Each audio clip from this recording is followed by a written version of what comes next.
Herkese selamlar. Kanalımıza hoş geldiniz. Görüldüğü gibi orkidemiz yine yanımızda. Bu videomuzda sizinle beraber orkidemize ne kadar çok çiçek açtırabiliriz? Bunu nasıl sağlayabiliriz? İşte keyiki, kök, yaprak kısmını nasıl verdirebiliriz? Bunları konuşacağız. Bazıları der ki orkide bakımı çok zor. Asla değil. Bence en kolay bitkilerden. Çünkü ne çok fazla güneş ışığı istiyor, işte ne çok fazla su dengesi istiyor. Böyle bir bitki değil. Zaten bitkiyi alırken ilk önce araştırma yapın. Acaba hani nasıl ortamlarda yaşıyor?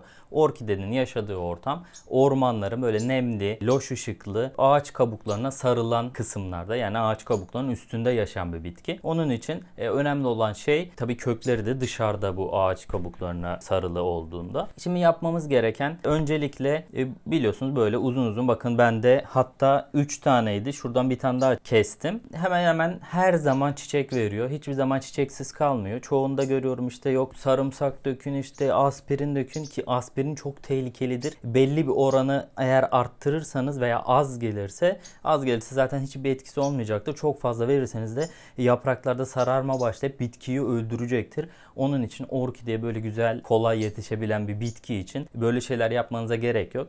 Ne verebilirsiniz? Belki arada bazı bitkiler için yaptığımız muz suyu var biliyorsunuz. Onu zaten seyreltiyoruz. Onda sadece potasyum oluyor. Bazı abonelerimiz yazıyor mesela.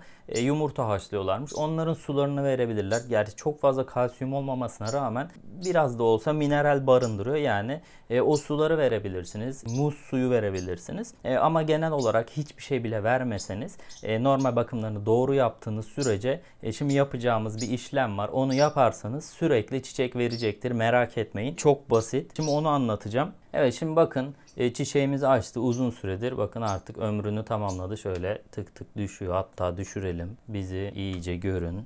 Şöyle bir sürü çiçeğimiz var. Şimdi ne yapıyoruz? Bakın şu çiçeklerin olduğu bir kısım var. Bu çiçeklerin olduğu kısım şurada bitiyor. Buradan keseceğiz. Bazen bazılarında görüyorum, diyorlar ki bu dipten kesin komple, bu çiçeğin artık, bu dalın ömrü bitti. Ama hayır, bakın mesela bir önceki çiçekten kestiğim dal var. Bakın hiçbir kuruma yok, görüyor musunuz? Zaten bunu videosunu çekmişimdir muhtemelen, onu da eklerim, buna da bakabilirsiniz.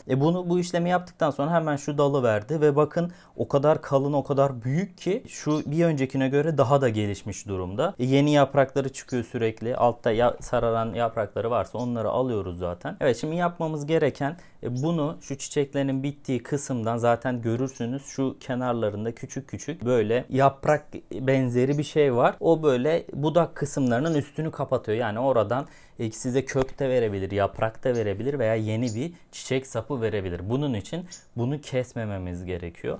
Eğer keserseniz belki de yeni açacak çiçekleri engellemiş olacaksınız. Sonuçta bu burada kök görevi görmese de böyle durduğu sürece, yeşil durduğu sürece her zaman aktiftir bu dal. Yani buradan kök de verebilir, çiçek de verebilir. Onun için kalmasını sağlayacağız. Şimdi ne yapacağız? Hemen buradan kesme işlemi uygulayacağız. Peki bunu sadece kesecek miyiz? Hayır. Bunu eğer kesip bırakırsak buradan şöyle kurumalar devam edecektir ve bu dal böyle sapsarı olup işlevini kaybedecektir. Bunu istemiyoruz. Onun için mesela ben şuna mum eritmişim. Mum eritip, iki yöntem var zaten. Ya mum eritip mühürleyeceksiniz ya da böyle aşı macunları var. Bunun da linkini aşağıda bırakacağım. Oradan isterseniz alabilirsiniz. Şimdi hemen kamerayı yakına alalım. Yakından daha net görülecektir yaptığımız işlem. Beraberce başlayalım. Evet, bakın şu öncekini göstereyim önce. Bakın burayı mum eritip mühürlemişiz ve buradan kuruma devam etmemiş ve güzel bir şekilde yeşil olarak kalmış. Şimdi bu dalı da şöyle bakın, buralar çiçek olan kısımlar, şuralardan çiçek açıyor ve şu çiçeğin bittiği yerde bakın şöyle, şunu hatta açıp içini gösterebilirim size. Bakın buradan büyük ihtimalle K2 gelecek.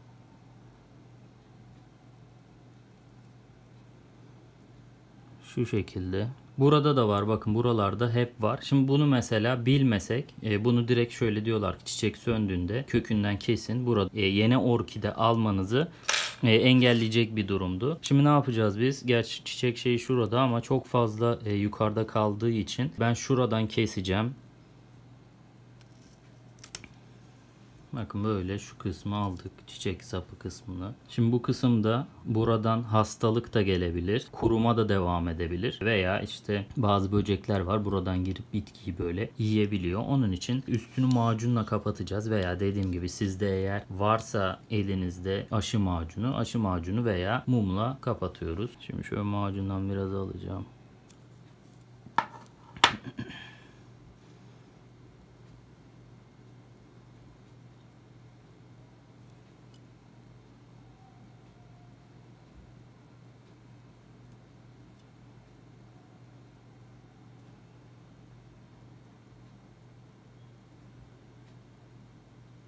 Evet, bu şekilde şöyle hava almasını engelledik ki buradan kuruma devam etmesin. Bu yakında zaten kendini belli edecektir. Ya dediğim gibi kök olacak ya buradan yeni çiçek filizi çıkaracaktır. Ve bu şekilde inanın ki orkideniz çiçeksiz kalmayacak. En yakın zamanda zaten tekrardan çiçek verecektir. Buna özen gösterin. Üstünde tohum almak için de bazı yollar var. Onları da yapabilirsiniz ama bunu tohumdan yetiştirmek inanın ki çok zor. Ortam şartlarını uydurmak bayağı riskli oluyor. Yani yapamıyorsunuz. Onun için burada çiçekler de tohuma kalktığında direkt diğer çiçekleri öldürüyor. Onun için bu işe girmek, tohumdan yetiştirmek yerine keyiklerde, köklerle üstünde bu çiçek saplarının üstünde verdiği köklerle çoğaltmak daha mantıklı. Videomuz bu şekildeydi. Videomuzu beğendiyseniz beğeni atmayı unutmayın. Yorumlarınız varsa, güzel yorumlarınız alt kısma ekleyebilirsiniz. Sorularınıza zaten hemen geri dönüşü yapıyorum. Dediğim gibi orkideye sürekli çiçek açtırmak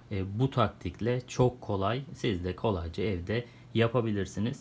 Bu arada videomuzun şu kısmına teşekkürler kısmı geldi. Oradan da kanalımıza destek olabilirsiniz. Yapacağınız destekle de istediğiniz videoları çekebiliriz. Hangi videoları istiyorsanız onları değerlendiririz ve onlara göre videolarda çekebiliriz.